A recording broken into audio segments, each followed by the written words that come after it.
So I was in Malawi when the COVID first emerged, and luckily I had already approved, so I didn't need to go to anyone else for permission, £10 million for pandemic preparedness, because we had already been fighting Ebola and cholera over the years, along with the Malawi health system. But as time ticked on, I was getting more and more a sense of unreality as the basic principles of public health, and particularly non-pharmaceutical interventions for prevention and protection, were being sidelined, abandoned, or trashed in other ways. So eventually I retired. I took early retirement and have carried on trying to do good work through other means. So what am I trying to do at the moment? And what I think is really inspired by some of the work that came out of last year's Unpolitics, is my particular focus has been on IAQ. As I'm not a clinician, I've come to public health through anthropology and psychology. And we all know, I think, the massive weight of evidence now on the importance of IAQ on many pathogens, pandemic and otherwise. But certainly from the last 5 years of my observation, I haven't seen policy or practical improvements that really are worth the name.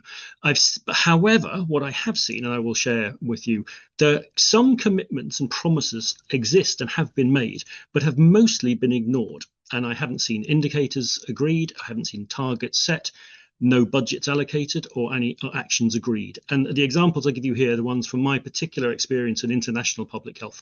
So the Global Fund for AIDS, TB and Malaria, many of you will have heard of, the biggest TB funding agent in the world. It has in its strategy, its current strategy, got a clear section on goals for improving internal air quality, stung by the COVID appearance, but also around tuberculosis.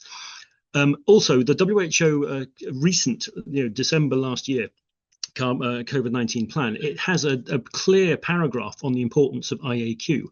The WHO's own TB guidelines have IAQ recommendations. And the Pandemic Accord, depressingly, as a contrast to that, is preposterously silent on pretty much any sort of prevention and IAQ as well. Now, why are they getting away with this? Because they make a commitment in one place. I mean, not many, but they are there. But the donors, the member states, the NGOs, the non-state actors, and I'll come back to them, the media, the professional bodies, they all seem to be looking away. They're not actually banging the drum and saying, hang on, you promised to do this. Where is any progress?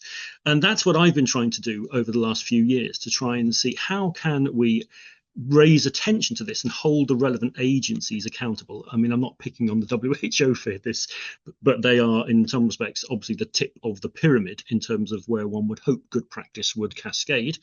So what I'm thinking already. So my aim, my goal, hopefully, is to look at mapping out who are the institutions who could be helpful, who WHO have to listen to, like these non-state actors, and to use targeted communications and media board conferences to actually bring pressure to bear and expose what is or is not happening. The last slide I want to share is this one, because it hands over lovely to Adam, who did excellent work last year on pushing for why are we using baggy blues? We may as well put a sack over our heads.